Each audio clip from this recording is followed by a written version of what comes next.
हिंदी साहित्य में आज सुनिए वरिष्ठ लेखिका और आलोचक पूनम सिंह की लिखी हुई कहानी विषधर।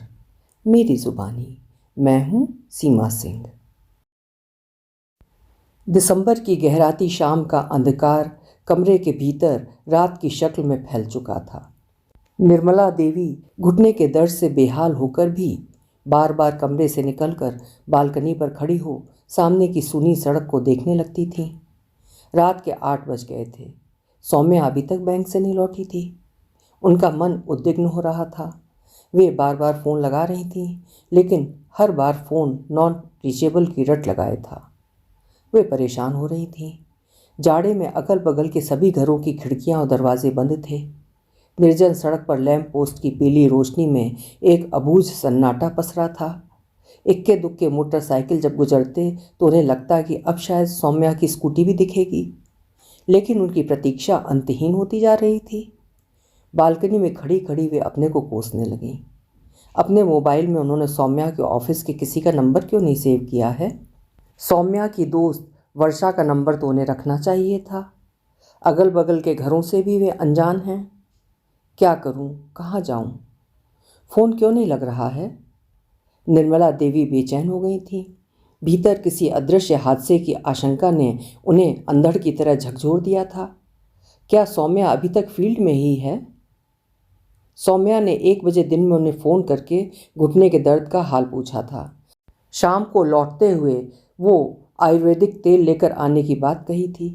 गर्म पानी का थैला लेकर उन्हें रजाई में घुसे रहने की हिदायत भी दी थी। बेटी के लाड़ से निहाल होकर निर्मला देवी का दर्द कुछ क्षण के लिए काफूर हो गया था। ममता की आतुरता में हर दिन की तरह उनके पास एक ही सवाल था। तूने खाना खा लिया बेटा? माँ, मैं ऑफिस में नहीं हूँ। लोन रिकवरी के लिए ब्लॉक के कुछ गांवों में विजिट करना था। लंच ऑफिस में छूट गया है। काम खत्म करके लौटूंगी तो खा लूँगी। अरे, तो क्या सारा दिन भूखी रहकर काम करेगी? वे बेचैन हो उठी थी। मम्मा, तुम चिंता मत करो, 3 बजे तक ब्रांच में लौट जाऊंगी, फिर खा लूँगी। और उसने फ़ोन रख दिया था। बेटी से बात करने के बाद निर्मला देवी वहीं सोफे पर बैठकर घुटने पर मूव की मालिश करने लगीं। मन कहीं उद्भ्रांत पक्षी की तरह भटकने लगा था। फील्ड में लोन रिकवरी का काम लड़कियों को क्यों दे देते हैं ब्रांच मैनेजर? ये काम मर्दों के जिम्मे होना चाहिए। गांव की उबड़ खाबड़ टूटी फूटी सड़कों पर उनकी बेटी स्कूटी चलाकर जाती है। ये बात उन्हें बिल्कुल नागवार लगती। उन्होंने अपनी चिंता एक बार बेटी से कही थी तो उसने हंसकर कहा था, माँ, दफ्तरों में कोई काम औरत मर्द कहकर नहीं बांटा जाता। ब्रांच में 3 ही लोग हैं, मैनेजर रोहित शर्मा, मैं और वर्षा। रिकवरी के लिए ऑफिस ऑर्डर जिसके नाम का निकलेगा उसे तो जाना ही पड़ेगा ना। क्रेडिट ग्रोथ और रिकवरी पर ही प्रमोशन होता है। मैं अच्छा काम करूँगी तभी तो शहर का ब्रांच मिलेगा मुझे। नीलिमा देवी चुपचाप बेटी का मुंह देखने लगी थी, लेकिन उनकी चिंता का निवारण इससे नहीं हुआ था। आज फिर सौम्या रिकवरी के लिए गई है और वे पूरी तरह अपसेट हो गई हैं। उनका मन हिरना बिरना हो रहा था। जवान लड़की है, गांव देहात का रास्ता, क्या पता कुछ अनहोनी हो जाए। मन उद्विग्न हो उठा था। नहीं नहीं, कुछ नहीं होगा, कुछ नहीं हो सकता उसे। लोहार की भट्टी में तपी हुई बच्ची है मेरी। ऐसी नकारात्मक चिंताएं क्यों घेर लेती हैं मुझे? वे पूजा घर के दरवाजे पर माथा टेक कर खड़ी हो गई थीं। मन थोड़ा शांत हुआ तो डाइनिंग टेबल की कुर्सी खींचकर बैठ गईं।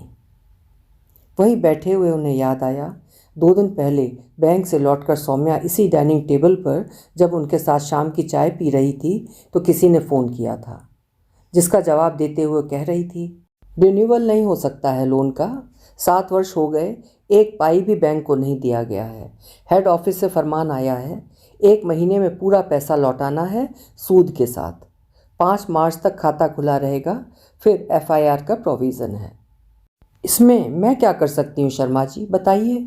मेरी तो बाध्यता है, नौकरी करती हूँ तो ऑफिस ऑर्डर पर फील्ड विजिट तो करना ही पड़ेगा। अचानक उसका सर तीव्र हो गया था। मैं आपको कब से समझाने की कोशिश कर रही हूँ और आप मुझसे ऐसी उल्टी सीधी बातें कर रहे हैं। आप ब्रांच मैनेजर से कहिए ना, उनसे आपकी प्रगाढ़ता भी है। आप स्वयं बात कीजिए। पहले किसने क्या किया इससे मुझे कुछ लेना देना नहीं। पहले का मैं कुछ नहीं जानना चाहती। किसने दिया, किस आधार पर दिया, मुझे नहीं पढ़ना है इसमें। आप ब्रांच मैनेजर से बात कीजिए। अगर वे ऑफिस ऑर्डर कैंसिल कर देंगे तो मुझे क्या पड़ी है आपको तलब करने की। उफ, प्लीज़ आप फ़ोन रखिए। फिर सौम्या ने ही झटके से फ़ोन काट दिया था। निर्मला ने बेटी की गंभीर मुद्रा देखकर पूछा था, कौन था, क्या कह रहा था? माँ, गांव की दबंगई कुछ अलग ढंग की होती है। ये महाशय सरैया प्रखंड के दबंग रंगदार और पुराने जमींदार पुत्र हैं।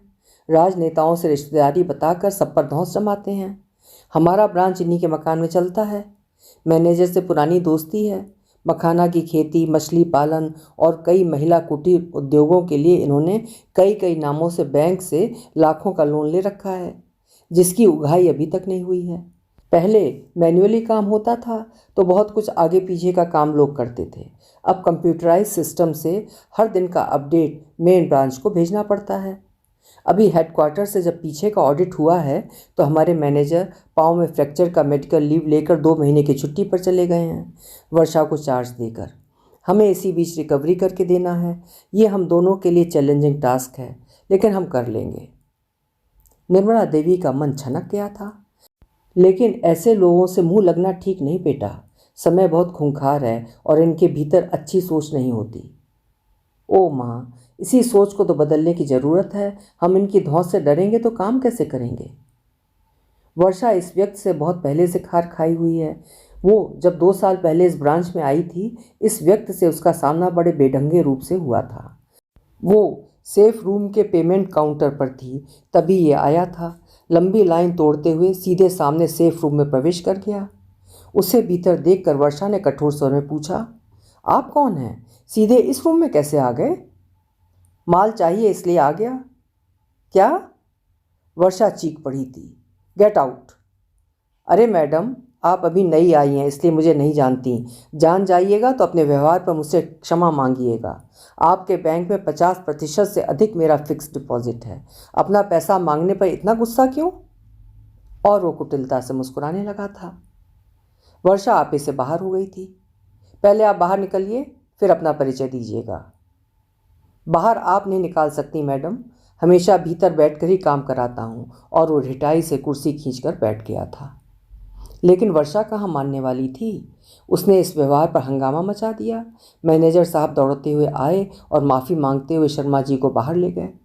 कस्टमर सभी भौचक होकर देख रहे थे। शर्मा जी के मकान में वर्षों से बैंक चल रहा है। वे मालिकाना हक के साथ ही यहाँ के स्टाफ से बात करते हैं। शाम को मैनेजर साहब के साथ खाने पीने का दौर भी अक्सर यहीं चलता है। ये सारी बातें वीरभद्र चपरासी ने वर्षा को बाद में बताई थी। और दबे स्वर में इसने ये भी बताया था कि वर्षा के पहले यहाँ नुसरत मैडम थी। बहुत खूबसूरत थी वे। उनके भी चैम्बर में ये गाहे बगाहे घुस जाते थे, जिसे नुसरत मैडम बिल्कुल नापसंद करती थी। एक बार उनके चैम्बर में ही शर्मा जी ने कुछ ऊल फिजूल बातें कह दी थी।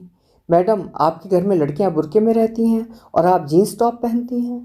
गांव देहात के लौंडों की नज़र में आ जावेंगी तो पेनाल्टी लग जावेगी। वैसे मेरे रहते कोई कुछ नहीं बिगाड़ सकता आपका। आपके हुस्न की रखवाली के लिए मैं काफ़ी हूँ। उस दिन नुसरत मैडम भी वर्षा मैडम की तरह ही काफ़ी गुस्सा हो गई थी। मैनेजर साहब ने इस बीच बचाव करके सबको शांत किया था। लेकिन मैनेजर साहब और शर्मा जी की दोस्ती गाढ़ी है, इसलिए मैनेजर साहब भी नुसरत मैडम को बहुत परेशान करते थे। कभी फील्ड विजिट करके आने पर शाम को वाउचर की एंट्री भी उन्हें करना होता था, तभी घर जाने देते थे। शाम होने पर दोनों दोस्त उन्हें खाने पीने में शरीक करना चाहते थे, जिसे वे बिल्कुल नापसंद करती थीं। उन्होंने सबकी लिखित शिकायत हेड ऑफिस में कर दी थी। उसके बाद ही उनका तबादला शहर के ब्रांच में कर दिया गया था। वीरभद्र से ये सारी बातें सुनकर इस आदमी के प्रति वर्षा के साथ मेरे मन में भी घोर घृणा हो गई है। ये शुरू से बहुत ढीठ और गंदा आदमी है माँ। बेटा, पानी में रहकर मगर से बैर ठीक नहीं। तुम ही बता रही हो कि तुम्हारे ब्रांच में सबसे अधिक फिक्स डिपॉजिट उसी का है। वो बैंक का सबसे पुराना और साख बढ़ाने वाला कस्टमर है। फिर काहे को ऐसे आदमी से बैर मोल लेना? उसके विरुद्ध जाना ठीक नहीं है। इस कस्बाई शहर में हमारा अपना कोई नहीं। अचानक सौम्या सहज भाव से हंस पड़ी थी। माँ, तुम तो हमेशा कहती हो जिसका कोई नहीं होता उसका भगवान होता है। उस भगवान को तुम हर जगह मेरे साथ भेज ही देती हो, फिर डर क्यों? उस क्षण बेटी की निर्झर हंसी में उनके भीतर का भय बह गया था, लेकिन आज भय फिर किसी अलक्षित कोने से बाहर निकल आया था।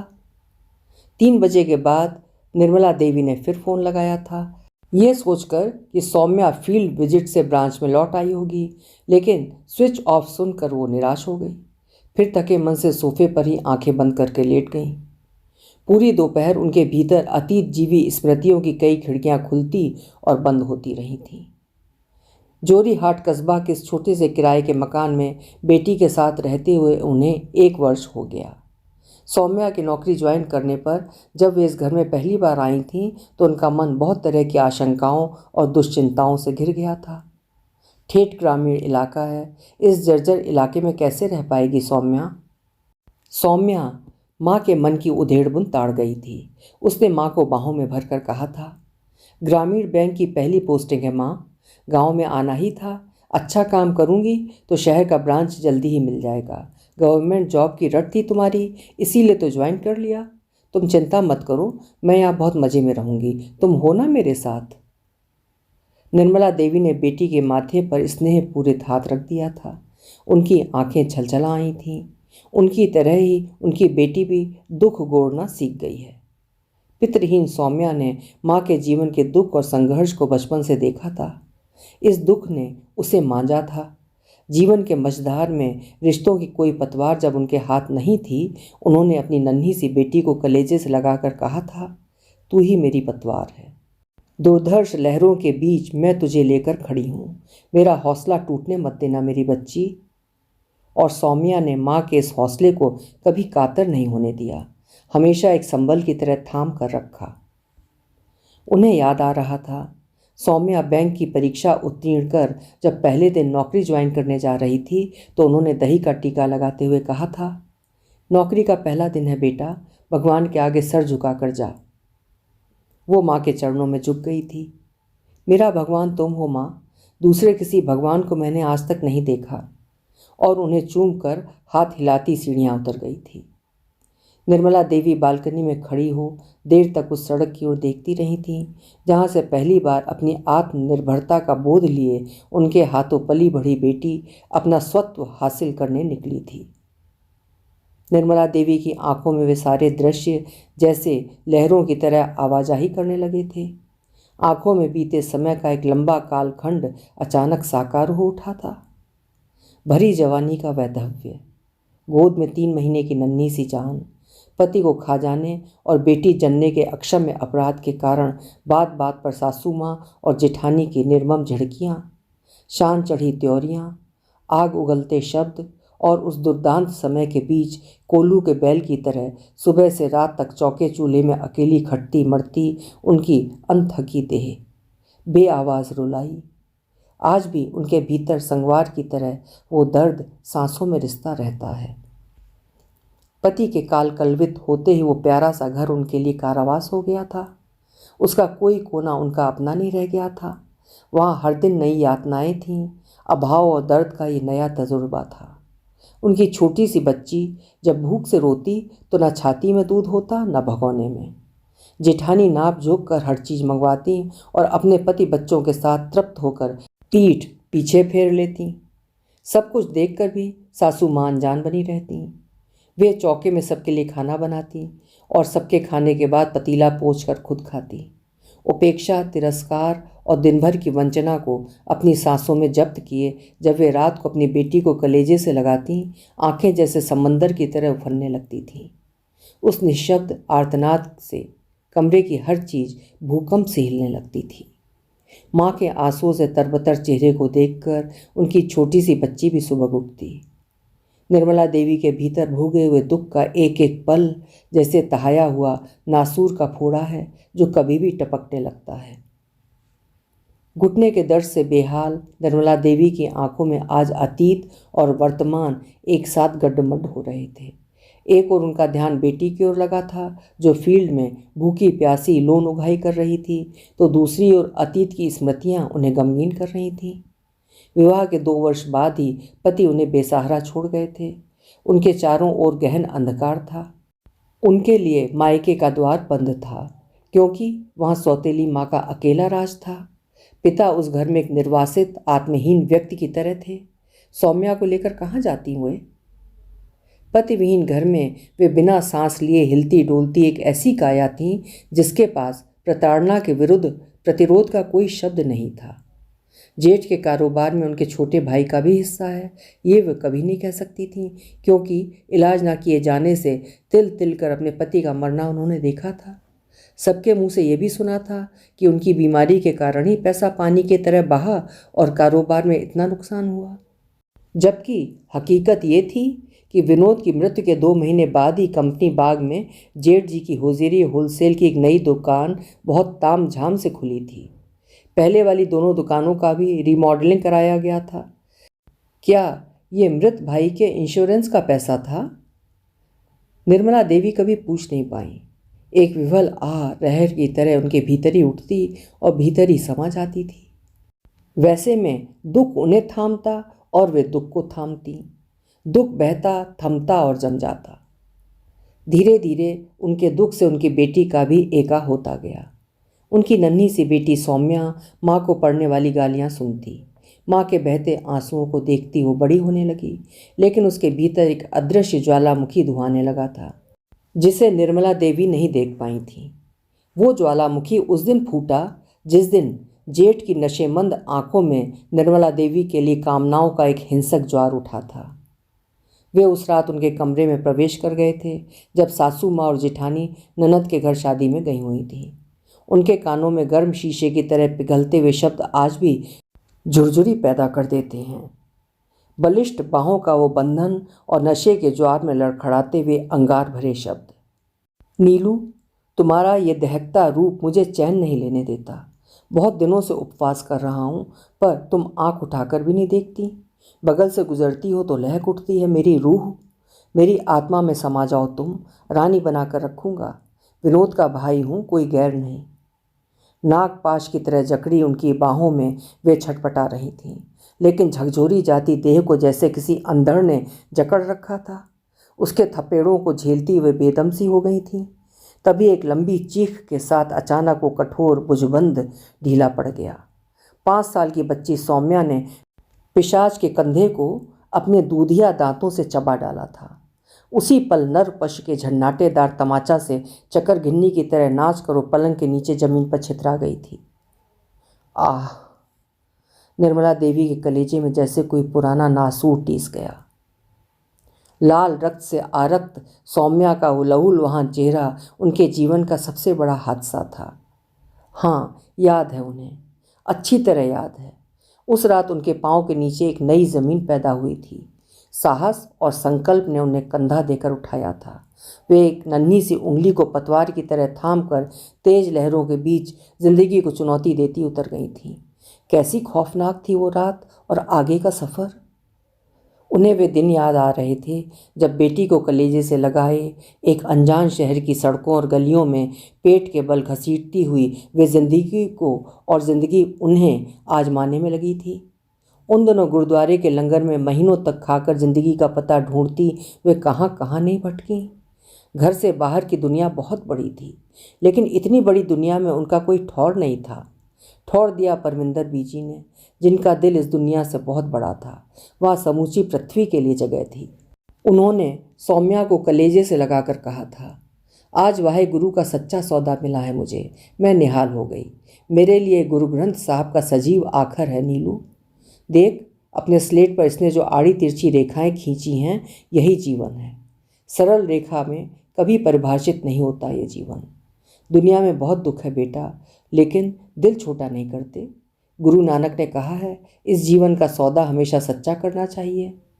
उन्होंने पेट की भूख को दुनिया का सबसे बड़ा सच कहा और ईश्वर को इसी भूख में पाया। आदमी की भूख का विभत्स और विकराल रूप देखकर उन्होंने बंड छकों का मूल मंत्र दिया और कहा, जीवन के कारोबार में जो मुनाफा कमाओ उसे मिल बांट कर खाओ। लेकिन दुनिया की भूख सर्वग्रासी है, वहाँ दूसरे की कमाई भी हड़प ली जाती है। गुरुवाणी को कितने लोग मानते हैं? बीजी, मेरे पास कोई कमाई नहीं है, मैं कौन सी कमाई मिल बांट कर खाऊंगी? निर्मला देवी की आंखें पनीली हो गई थीं। बीजी ने हंसकर कहा था, अरे 2 हाथ हैं तो कमाई क्यों नहीं? उन्होंने भंडारा की ओर दिखाते हुए कहा, इधर देख, इस लंगर की सेवा में कितने हाथ लगे हैं। ये अपना दिन रात एक किए रहते हैं औरों की भूख मिटाने के लिए। देश में अन्नदाता अन्न उपजाते हैं औरों का पेट भरने के लिए। गुरु की राह पर मनुष्य जीवन की इससे बड़ी कमाई और क्या होगी बेटा। जाति धर्म का अखंड घेरा बनाने वाली ये गुरुवाणी जीवन की सच्ची कमाई है। आज से इस कमाई में लग जा। गुरुद्वारे के स्कूल का संचालन मैं तेरे हाथ में दूंगी। सेवादारों के बच्चों के लिए मैंने खोला है, तू इसकी व्यवस्था देखेगी और मैं गुरु ग्रंथ साहब के इन सजीव आखरों से जीवन का एक नया पाठ निर्मित करूंगी। उन्होंने नन्ही सौम्या को अपनी बाहों में बांधकर कलेजे में भींच लिया था। दूसरे एक क्षण अनायास वे हरहराते सोते की तरह फूट पड़ी थी। ये मेरी खो गई स्वरा है। 84 के दंगों में दरिंदों ने मेरी गोद सूनी कर दी थी। उस समय से दूसरों के बच्चों की किलकारियों की बगिया सजा रही हूँ बेटा। सल्फर की टिकिया खाकर सो गए कई अन्नदाताओं के अनाथ बाल बच्चे इस बगिया में हैं। आज 20 साल बाद हू बहू वही चेहरा लिए मेरी स्वरा मिली है मुझे इसी बगिए में। वे हिचक हिचक कर रो पड़ी थीं। निर्मला देवी की आंखें अतीत को बिसूरती नेपथ्य में कहीं खो गई थीं, पर दुख कातर बीजी का पारदर्शी चेहरा उनकी डब डब आंखों में तैरने लगा था। सौम्या की नौकरी लगने की खबर से बीजी कितनी आह्लादित हुई थी। भोग का हलवा उसके मुंह में डालते हुए कहा था, कर्म भूमि में उतर रही है पहली बार तो बेबे की सीख लिए जा बेटा। जीवन की बगिया में हर पल बसंत की अगवानी करना। उसकी अगवानी के होते हैं कई मायने। अपनी शाखों पर बनने देना मधुमक्खियों के छत्ते, चिड़िया चुन चुन के घोंसले, पसरने देना लताओं को फुनगियों तक। हाँ, पेड़ के खोखल में कभी विषधर को पनाह मत देना। समझ गई ना? जा बेटा, तेरी राह ऊर्ध्वमुखी हो, गुरमुखी हो। और उसके कुछ महीने बाद अपने गोड़े बीज को पेड़ बनाकर बीजी दुनिया से कूच कर गई थी। आह, बीजी की याद ने नीलिमा देवी को भीतर तक दहला दिया था। एक कातर निश्वास गूंगी चीख की तरह बाहर निकल गई थी। जाने की इतनी जल्दी क्यों थी बीजी? आपने पाली बांटी थी 6 महीने सौम्या के साथ बारी बारी से रहने की। कितना एकाकी हो गया आपके बिना ये जीवन। बीते दिनों की स्मृतियां पूरी दोपहर एकालाप की तरह निर्मला देवी के भीतर बजती रहीं, लेकिन शाम ढलने के बाद उनकी चिंता सौम्या को लेकर दूसरी दिशा की ओर मुड़ गई। क्या सौम्या अभी तक ब्रांच नहीं लौटी है? सलोनी रात की रोटी बनाकर जब अपने घर जा रही थी, उन्होंने उसके सामने अपने मन की उधेड़बुन रखते हुए कहा था, सलोनी बेटा, सौम्या अभी तक नहीं आई है। रात के 8 बजने वाले हैं। उसका फ़ोन भी नहीं लग रहा है। मेरा मन घबरा रहा है। कहाँ जाऊँ, किससे पता करूँ? सलोनी ने उन्हें सांत्वना देते हुए कहा, आंटी आप इतना घबरा क्यों रही हैं? सुबह दीदी का लंच जब मैं पैक कर रही थी, उन्होंने कहा था मुझसे कि आज उन्हें गांव के सेंटर पर जाना है, देर होगी। आप पूजा पर बैठी थी, इसलिए आपको बताए बिना वे चली गईं। मुझे भी ध्यान नहीं रहा कहने का।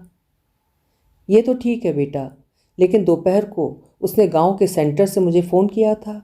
वो अपना टिफ़िन ऑफिस में ही भूल गई थी और कहा था कि 3 बजे तक वो ब्रांच लौट आएगी। उसके बाद से उसका फ़ोन नहीं आया, इधर से भी नहीं लग रहा है। मैं क्या करूं, मन अधीर हो रहा है। घबराओ नहीं आंटी, मैं घर जाकर भाई को भेजकर पता करवाती हूँ। वैसे दीदी अब आती ही होंगी, आप चिंता ना करो, कहती हुई सलोनी चली गई।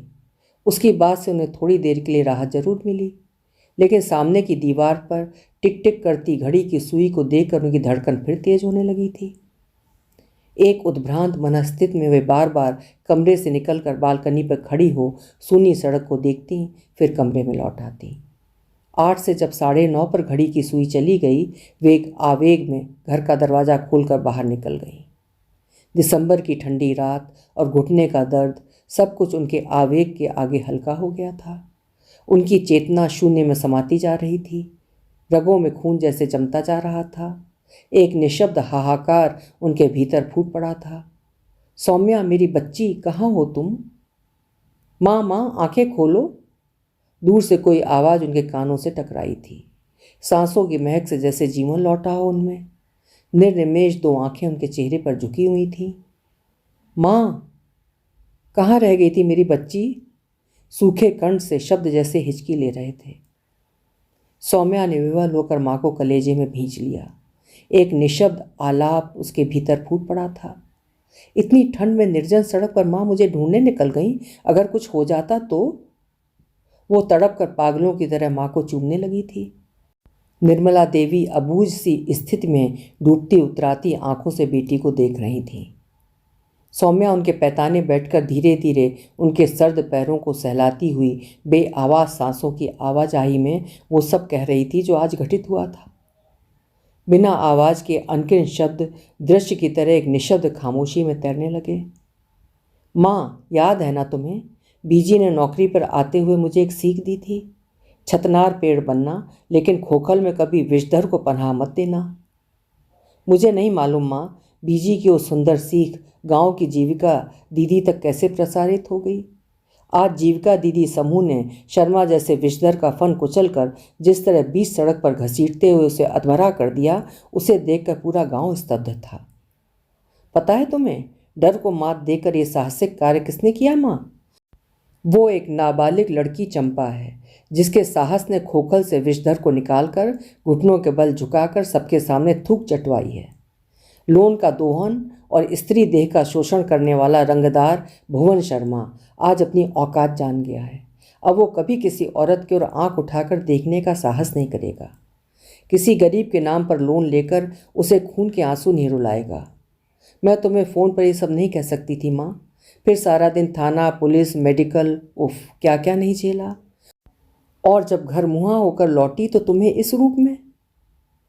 माँ को कलेजे में भींचकर सौम्या बच्चों की तरह सुबक पड़ी थी। निर्मला देवी की मुंदी पलकों में थरथराती सी एक सिहरन हो रही थी, जैसे आंखें उदित होकर सब कुछ देख रही हों। उनके भीतर का क्लांत अंधेरा धीरे धीरे बादलों सा फटने लगा था। अगले ही पल उन्होंने बेटी के माथे पर अपना स्नेहिल हाथ रखकर धीरे से कहा, विषधर समय का फन यूं ही हमेशा कुचलती रहना बेटा, हमें गर्व से भर देना। अभी आप सुन रहे थे वरिष्ठ लेखिका पूनम सिंह जी की लिखी हुई कहानी विषधर। उम्मीद है कहानी आपको ज़रूर पसंद आई होगी। अपने विचार कमेंट सेक्शन में लिखिएगा। हिंदी का श्रेष्ठ साहित्य सुनते रहने के लिए मेरे चैनल्स को सब्सक्राइब ज़रूर करिए। कहानी पसंद आई है तो लाइक भी करिए, हो सके तो साहित्य प्रेमी मित्रों के साथ साझा भी कर दीजिए। बहुत बहुत धन्यवाद।